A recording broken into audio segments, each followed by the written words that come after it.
Welcome to yet another episode of Input Hub.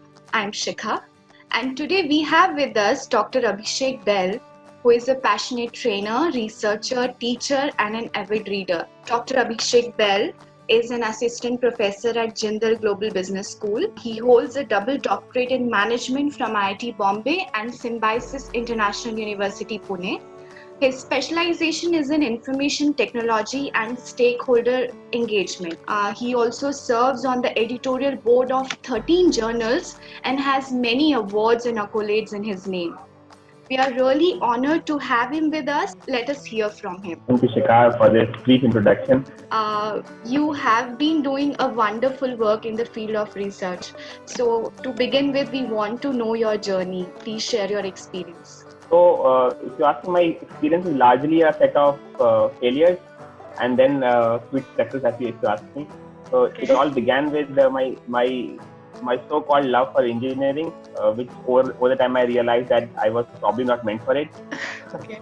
Like every engineer story has that flavor of late realization. That happened to me as well.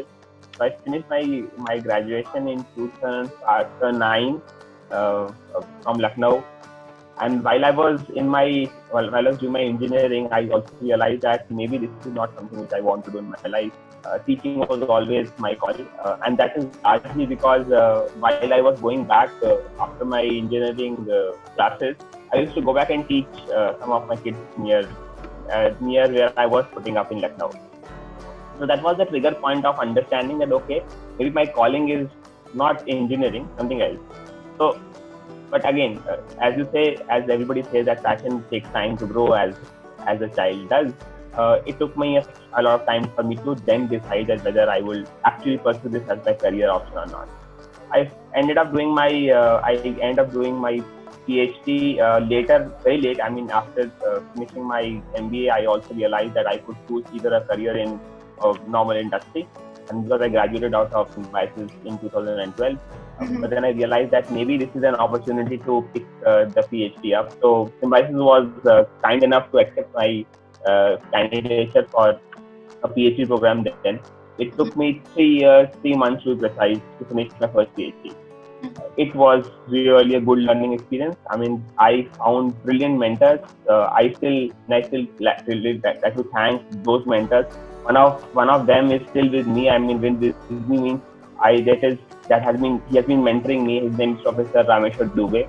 He has mentored me right from my first PhD, and then while I finished my first PhD in 2015, I was again teaching at Symbiosis for a year or so in between.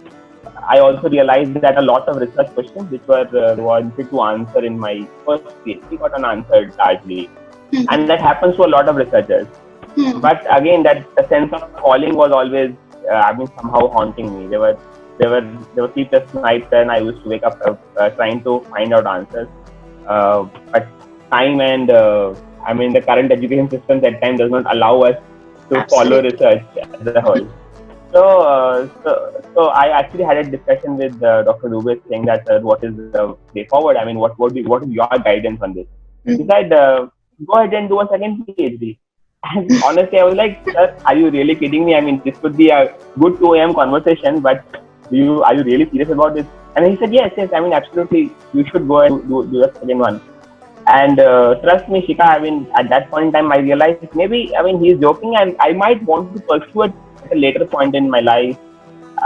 But somehow, after a year or so, I was largely convinced that maybe a second PhD, I need more time for my research. Because people take a lot of, tenure to complete 2 PhDs at this young age. What motivated you? I mean, it's absolutely great. So one was obviously Dr. Dubey's push. He's still pushing me a lot of. So the right push, I would say. Okay. And B, I think somehow I won't say the environment. I largely would say that the overall expectation from myself that I want to excel in life, and may not be a great teacher, may not be a great researcher, but even though I qualify myself to be an above average researcher, I am fine. You are being I always humble. believe that. So at that point in time, I was an average researcher, like everybody is. Okay. After you finish a PhD, everybody is just a researcher. You have just been trained to do research. Agree. I said maybe I want to just excel so that I could be called an above average researcher in life. So that was a trigger point, and obviously Dr. Dubey's right guidance. He said you should apply to the right colleges. I happened to clear a couple of foreign colleges as well, and obviously Indian colleges. IIT Bombay came through. But then IIT Bombay was my old dream because I was not able to finish my IIT studies in my engineering. So it's like the same thing haunted me back and said, okay, so IIT Bombay it is. So then I joined IIT Bombay, finished again, spent 3.5 years there with Professor Pankaj Datta. It was again a brilliant experience. Spending time at IIT Bombay, I had brilliant colleagues. I mean, it is not about being brainy after a point in time. It is, I would say, the culture of IIT helps you grow, and that's true. I think, and that happened for me with Symbiosis also. But IIT was a vibrant atmosphere altogether. So how different it is the second time, the second PhD? It's like getting the second car, in your life. Okay. So while the first car is always near and dear your for favorite. Your favorite. You always want to keep the number, the registration number on your mind. You want to keep the first, how much insurance did you pay, what was the EMI of the car and everything. Yes. The second one was more dear to me in terms of the kind of quality I want to put into. So while the first one gave me a good platform in understanding research largely, the second one was more of an applied thing. Okay. The applications were largely coming into picture, and that helped me to actually speed track the process. So while generally IITs and IIMs take 5.5 years, 6 years for a researcher to get out, that actually helped me to reduce time because of my first PhD. So I finished everything in 3.5 years. Wow. With decent amount of publications. So wow. that was the edge I would say. So as you mentioned, the decent publications, you have so many A category publications. So how do you decide those topics? What is your mantra? So there are two things which I usually look at. I am generally a researcher which is most fascinated by the ideas that come to my mind.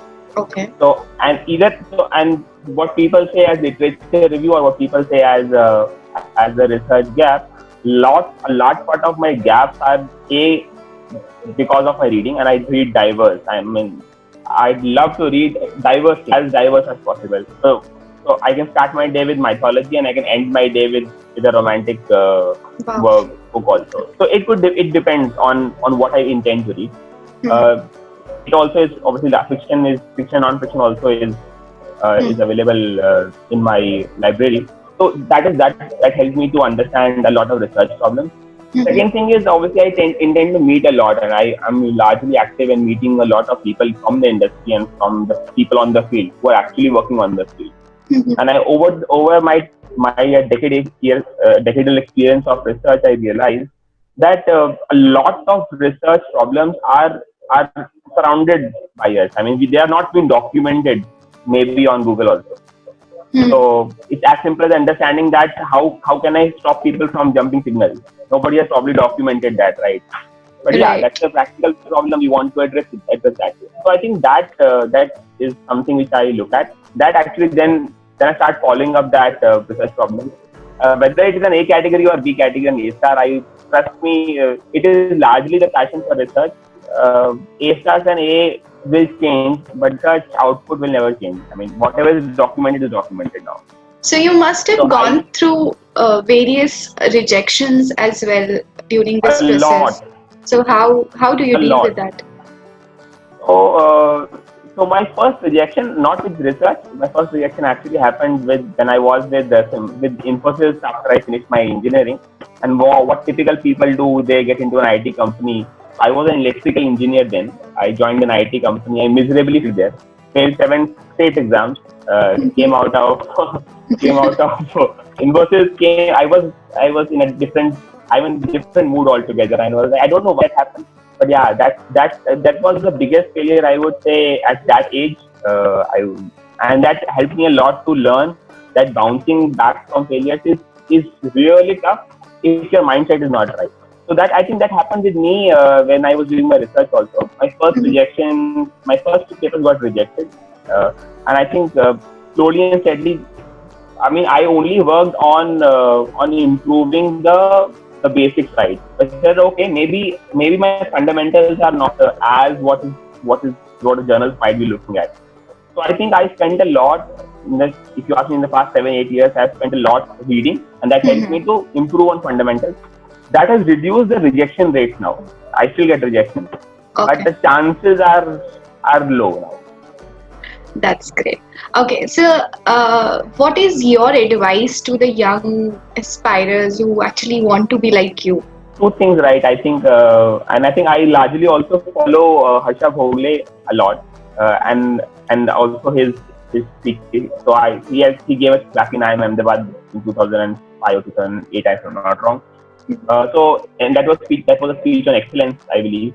And I followed two key advices which he always gives when in the pursuit of excellence.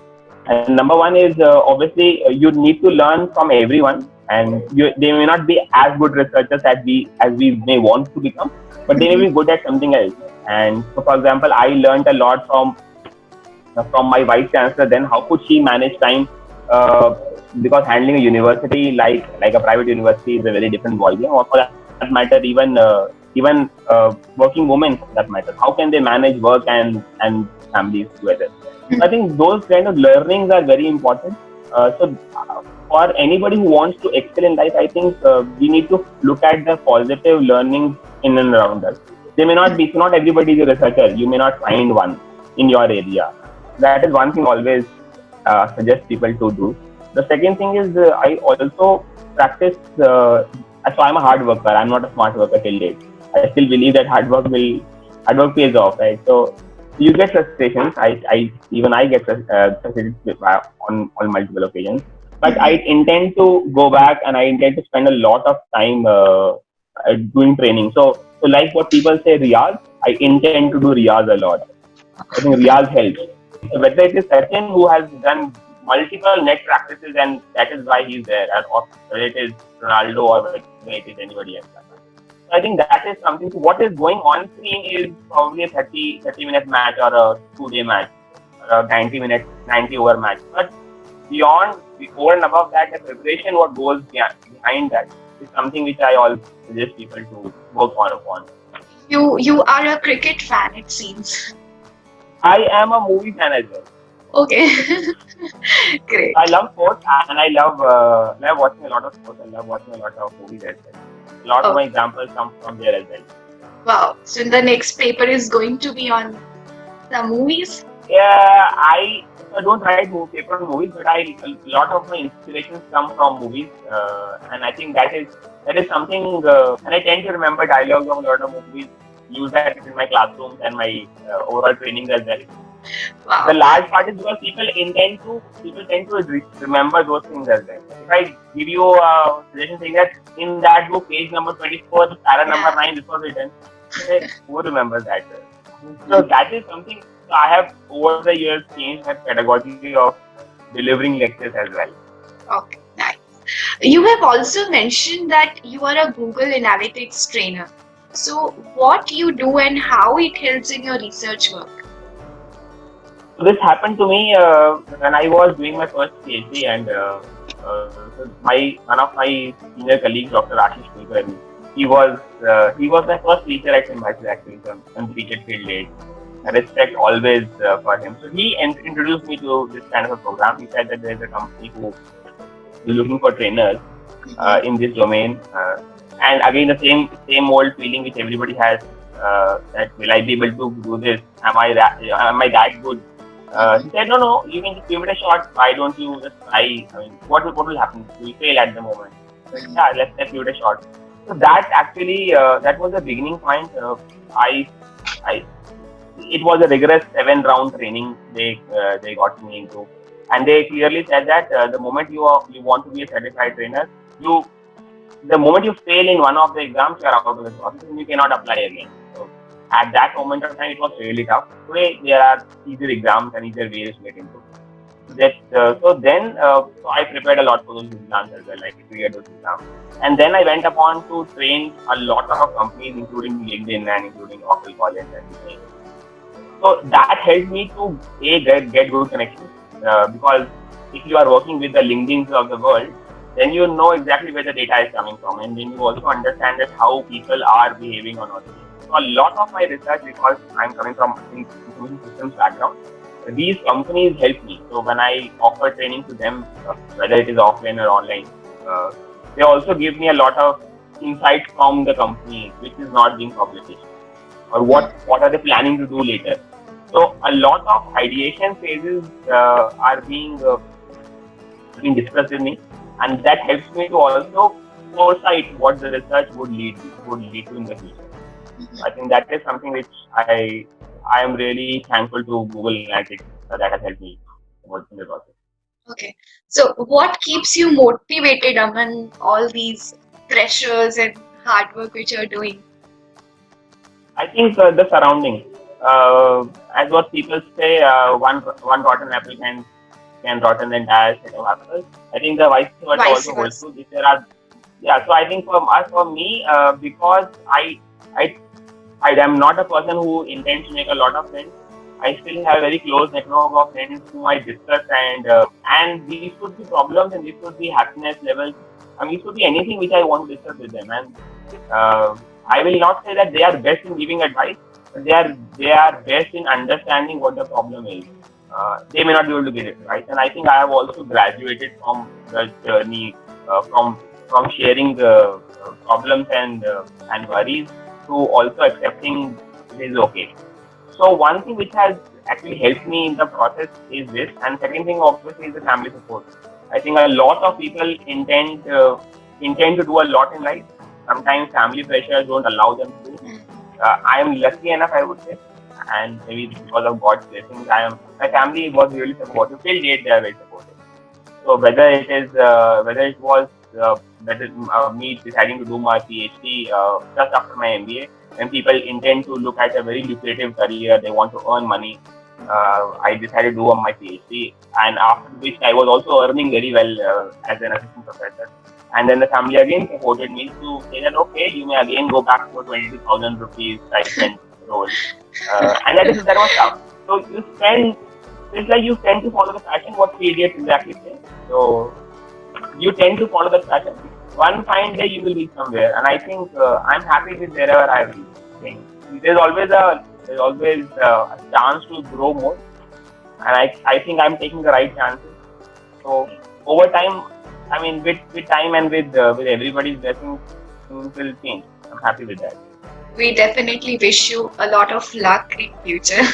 So, what do you Thank you. plan now? Like, how do you want to take it ahead? What is your future plan? So there are three things which are closely in my mind. Number one, obviously, is I have also realized that mentoring or mentorship in the countries or in the world for that matter is largely missing.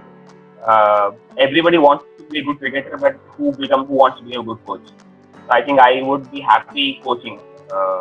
And with coaching, the bigger responsibility comes into picture because you yourself may not have performed on the brilliant pitches, but you yourself, I mean, you also want the people around you to perform there.